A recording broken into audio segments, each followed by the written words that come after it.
नमस्कार दोस्तों, स्वागत है आपका मेरे चैनल में। और हमारा आज का नया टॉपिक है शुगर, डायबिटीज़ या मधुमेह के बारे में। डायबिटीज़ आज के समय में सबसे तेज़ी से फैलने वाला रोग है। यह एक क्रोनिक डिजीज़ है जिसमें शरीर या तो पर्याप्त मात्रा में इंसुलिन बना नहीं पाता या फिर जो इंसुलिन बनाता है उसका सही से उपयोग नहीं कर पाता। इसके परिणाम स्वरूप शरीर में ब्लड शुगर लेवल बढ़ जाता है, जो धीरे धीरे हृदय, किडनी, आँखों, नसों और अन्य अंगों को नुकसान पहुँचा सकता है। आज भारत और पूरे विश्व में मधुमेह एक महामारी का रूप ले चुकी है। WHO और IDF के अनुसार भारत को diabetes capital of the world कहा जाता है। दोस्तों, कैसे पता लगाएं हमें शुगर है या नहीं? तो जानते हैं लक्षणों से। यदि किसी व्यक्ति में बार बार पेशाब आना, बहुत अधिक प्यास लगना, बहुत अधिक भूख लगना, शरीर में थकावट रहना, कम दिखाई देना, घावों का देरी से भरना या देरी से ठीक होना, हाथों या पैरों में झुंझुनी होना या सुन्नपन होना, अचानक से वजन कम होने लगा है, जैसे लक्षण दिखाई देते हैं तो तुरंत डॉक्टर के पास में जाएं और कुछ टेस्ट कराएं। दोस्तों, यह टेस्ट बिना डॉक्टर के लिखे भी कराए जा सकते हैं। चलो जानते हैं उन टेस्टों के बारे में, जिसमें शुगर के लिए सबसे पहला टेस्ट है जिसे हम FPG या फास्टिंग प्लाज्मा ग्लूकोज के नाम से जानते हैं। यह सुबह खाली पेट कराया जाता है। इसमें कम से कम 8 घंटे की या 10 घंटे की फास्टिंग की जरूरत होती है। इस टेस्ट में यदि शुगर का लेवल 125 से नीचे है तो उसे सामान्य शुगर माना जाएगा, और अगर 125 से ऊपर जितनी भी शुगर होती है उसको डायबिटीज़ ही माना जाएगा।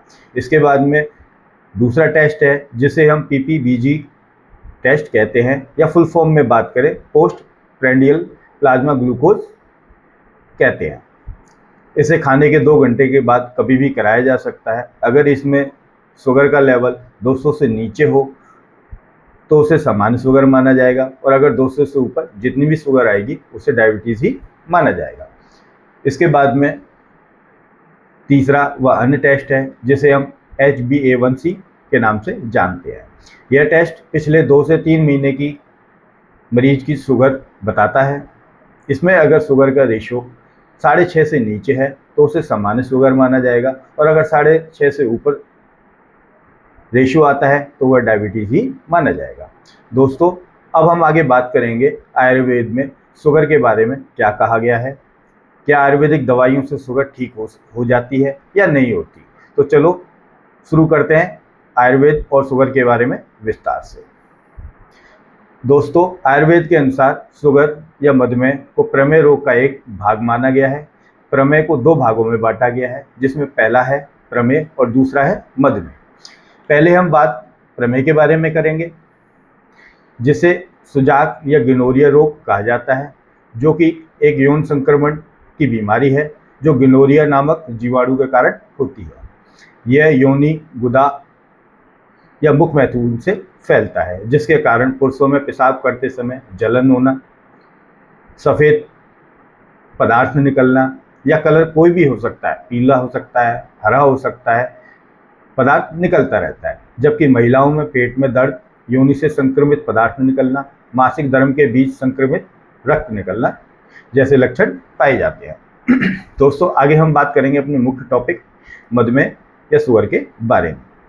दोस्तों, मधुमेह प्रमेह का एक ऐसा रोग है जिसमें शरीर का खून, मांस, चर्बी और वीर्य सभी धातुएं खराब होकर मूत्र मार्ग से शरीर से बाहर निकल जाती हैं, जिसके कारण मनुष्य का जीवन कठिन हो जाता है। जैसे जैसे शरीर से धातुओं की हानि होती है वैसे वैसे शरीर में अन्य रोग उत्पन्न होने लगते हैं, जैसे हृदय रोग, गुर्दे की बीमारी, आँखों की समस्याएं, अंधापन, नसों की कमजोरी के कारण हाथ पैरों में सुन्नपन होना, दर्द होना, पैरों की समस्याएं, त्वचा संक्रमण, बहरापन, पाचन संबंधी समस्याएं और यौन संबंधी समस्याएं शामिल हैं।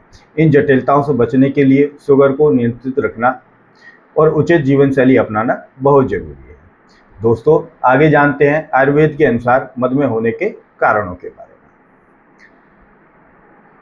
शरीर से मेहनत ना करना, आलस्य भरा जीवन जीना, दूध, दही, मच्छी, मैदा वाले खाद्य पदार्थों का अधिक सेवन करना, नया अनाज जैसे गेहूं, चावल, दालें अनेक तरह के नए बीज, मीठे व कफ बढ़ाने वाले खाद्य पदार्थ जैसे दही, तेल, गुड़, चीनी, आइसक्रीम, शराब, फ्रिज का ठंडा पानी या खाना खाते ही पानी पी लेना, जिसके कारण कफ बढ़ जाता है। दोस्तों, अगर आपको मेरी इन बातों पे विश्वास नहीं है तो मेरे बताए हुए कफ कारक पदार्थों को लेने के बाद में आप अपने गले में कफ या बलगम को महसूस कर सकते हैं।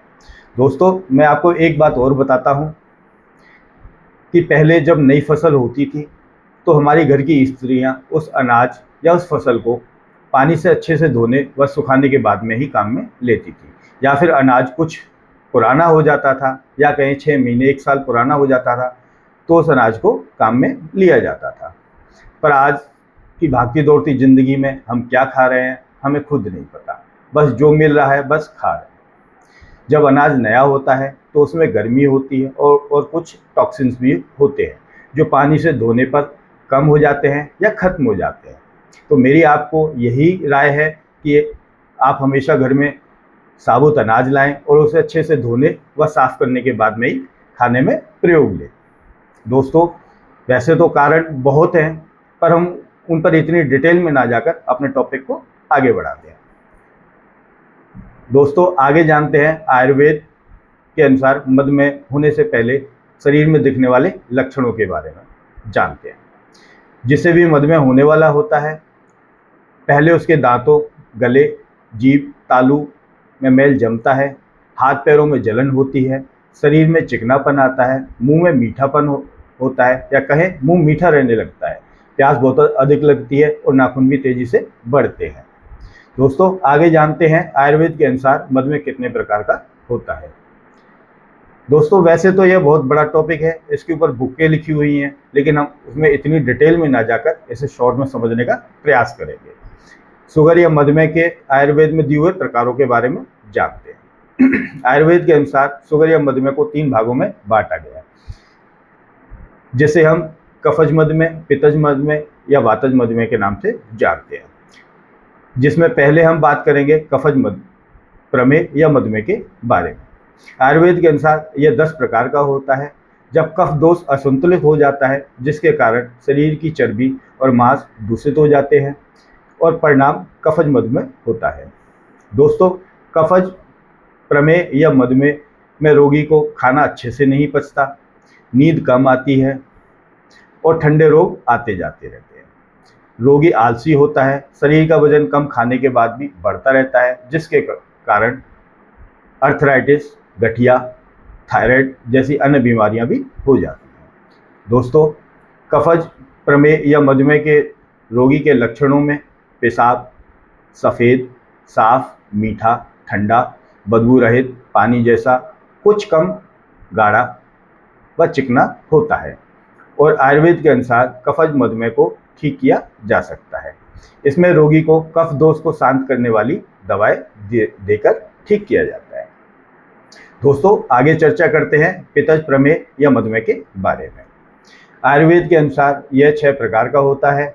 यह पित्त दोष के असंतुलन के कारण पैदा होता है, जिसमें रोगी को पेशाब बदबूदार, किसी भी तरह का रंग लिए हुए, चाहे वो सफ़ेद हो, पीला हो, नीला हो व खारे पानी जैसा होता है। वह मूत्र मार्ग में जलन, बार बार प्यास लगना, बुखार आना, खट्टी डकारें आना, बेहोशी होना, कमजोरी होना और मल कभी पतला आता है तो कभी ठोस होता है। पर रोगी को एक लंबे समय के बाद हाई बीपी और हृदय जैसे रोग हो जाते हैं। आयुर्वेद के अनुसार पित्तज प्रमेह या मधुमेह को ठीक कर पाना थोड़ा सा मुश्किल होता है, क्योंकि जब कफ दोष को शांत करने वाली दवाएं दी जाती हैं तो पित्त दोष बढ़ जाता है और जब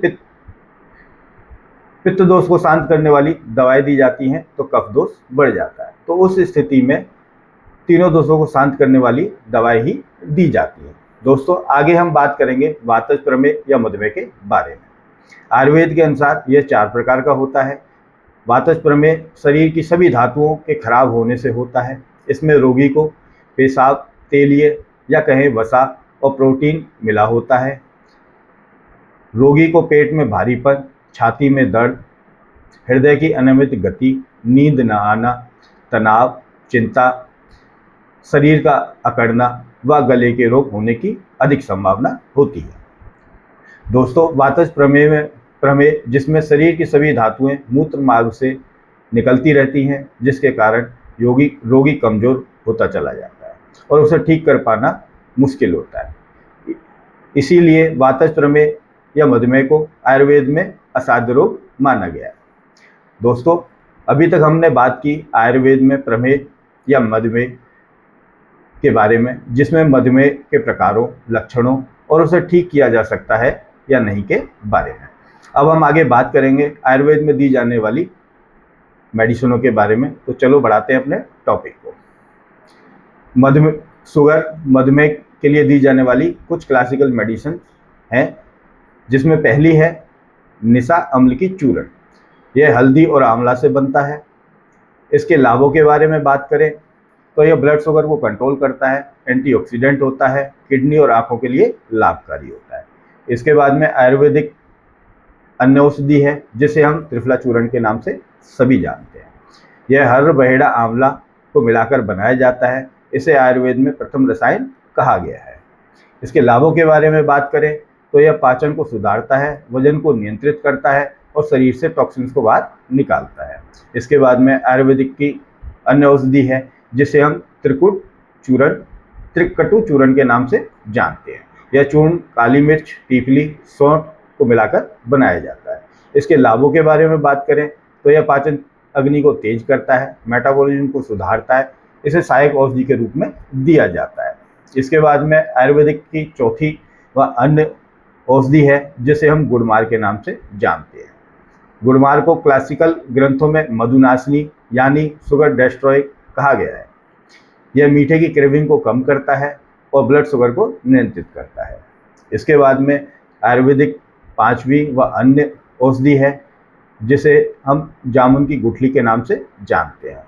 इसमें जामुन की गुठली का चूर्ण दिया जाता है। ये क्लासिकल और लोक चिकित्सा दोनों में प्रसिद्ध है। यह ब्लड शुगर और पेशाब में शुगर को कम करने में सहायक है। इसके बाद में आयुर्वेदिक की छठी व अन्य औषधि है, जिसे हम शिलाजीत के नाम से जानते हैं। यह बलवर्धक और रोग प्रतिरोधक क्षमता को बढ़ाने वाली होती है। डायबिटीज से होने वाली थकान और कमजोरी में लाभकारी होती है। इसके बाद में सातवीं व अन्य आयुर्वेदिक औषधि है, जिसे हम गिलोय या गुडुचि के नाम से जानते हैं। यह रोग प्रतिरोधक क्षमता और मेटाबॉलिज्म को सुधारती है। किडनी और लीवर की सुरक्षा में भी लाभकारी होती है। दोस्तों, इसके बाद में आयुर्वेदिक की आठवीं अन्य औषधि है, जिसे हम त्रिभंग भस्म के नाम से जानते हैं।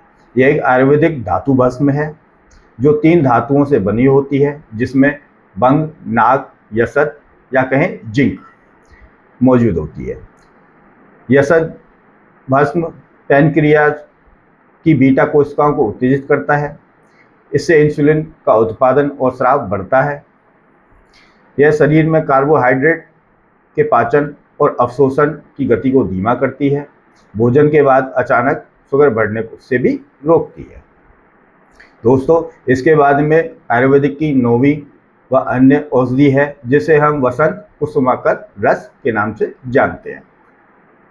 डायबिटीज से होने वाली नसों, किडनी, प्रजनन तंत्र की कमजोरी में लाभकारी होती है। इसमें कुछ विशेष प्रकार की भस्में होती हैं, इसलिए इसे केवल आयुर्वेदिक चिकित्सक की देखरेख में ही लेना चाहिए। दोस्तों, अभी तक हमने बात की आयुर्वेदिक की मुख्य औषधियों के बारे में।